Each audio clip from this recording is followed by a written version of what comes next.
الديوانية. وهكذا تكرس دور الحاضرة البيضاوية المجاهدة كقاعدة للمقاومة وفضاء فسيح لتطورها وتوسيع دائرة انتشارها، إلى أن عاد بطل التحرير والاستقلال إلى أرض الوطن حاملا معه بشرى نهاية عهد الحجر والحماية وبزوغ فجر الحرية والاستقلال. هي محطات نضالية خاضها العرش والشعب في تلاحم قوي متين يستمد مقوماته الروحية من صميم الدين القويم الذي يحث على الجهاد ومقاومة الظلم تحقيقا للمقاصد الشرعية النبيلة. في ذكرى تخليد محطة من محطات النضال الوطني يخرج أمير المؤمنين لأداء صلاة الجمعة بأحد مساجد هذه المدينة المناضلة، ولهذا الخروج دلالات شرعية تتجاوز حدود الزمان والمكان لتؤشر إلى صيرورة أمة عبر عقود طويلة في إطار ما يجمع إمارة المؤمنين وأبناء هذه الأمة من روابط البيعة المستمدة من تعاليم الدين الحنيف. فحمدا لله على نعمة الإسلام وعلى ما حبى الله به هذا البلد الأمين من حظوة إمارة المؤمنين ضامنة وحدة الأمة الجامعة على الثوابت والمقدسات. والحمد لله على نعمة الاستقرار والتكافل والتآلف. الله أكبر، الله أكبر. الحمد لله رب العالمين الرحمن الرحيم مالك يوم الدين، إياك نعبد وإياك نستعين، اهدنا الصراط المستقيم، صراط الذين أنعمت عليهم غير المغضوب عليهم ولا الضالين.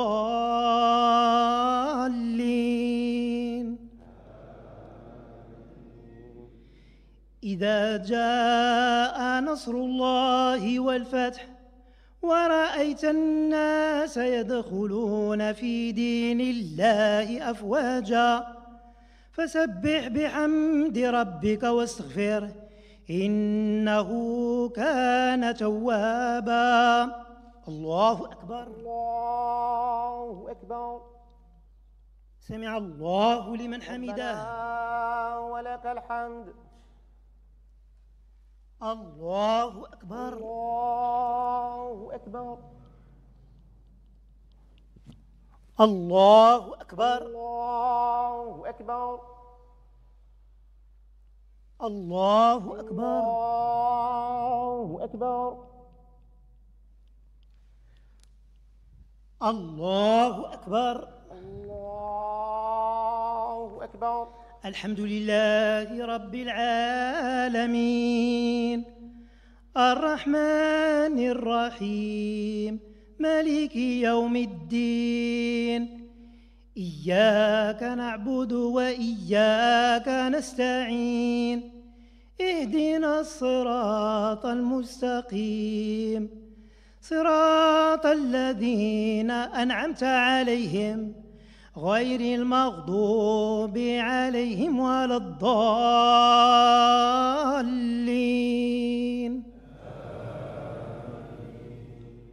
قل هو الله أحد الله الصمد لم يلد ولم يولد ولم يكن له كفؤا أحد. الله أكبر، الله أكبر. سمع الله لمن حمده، ربنا ولك الحمد. الله أكبر، الله أكبر. الله أكبر، الله أكبر. الله أكبر، الله أكبر. الله أكبر، الله أكبر.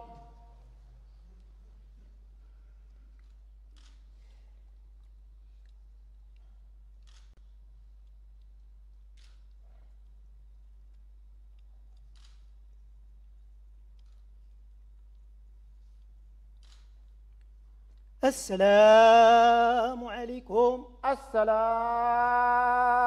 عليكم.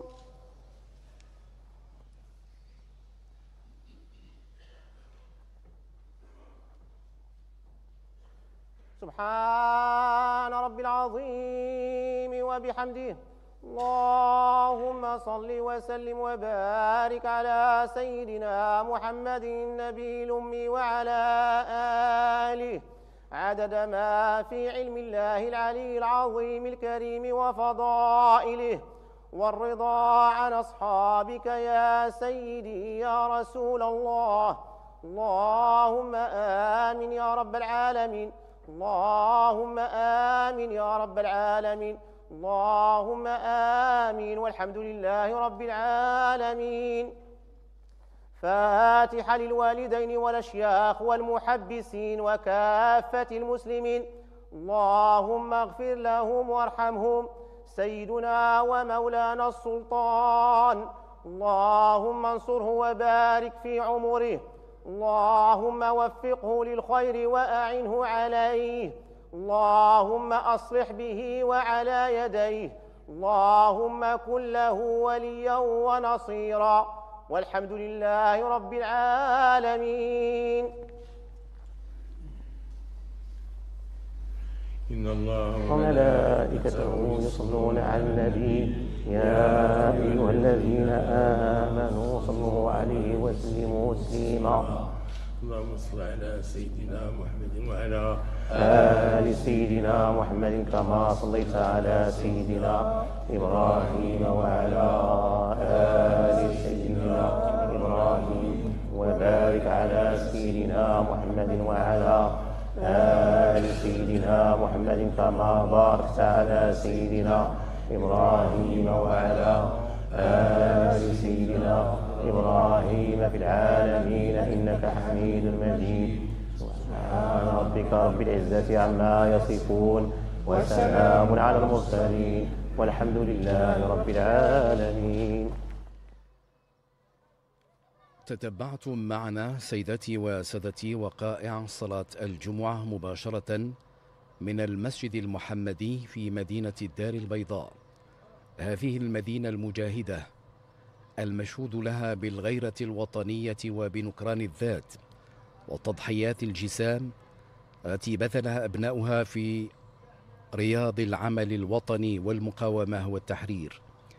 تختزل الذاكرة التاريخية الوطنية أحداثا مشهودة من أيام هذه المدينة المناضلة. في مثل هذا اليوم من شهر أبريل 1947 أقدمت السلطات الاستعمارية على اقتراف عدوان في حق ساكنة الدار البيضاء للحيلولة دون قيام جلالة المغفور له محمد الخامس طيب الله ثراه بزيارته التاريخية لمدينة طنجة يوم 9 أبريل 1947. ولقد تصدى البيضاويون بكل إيمان وشجاعة وإقدام لحملات التعنيف التي شنتها ضدهم القوات الاستعمارية بدوافع انتقامية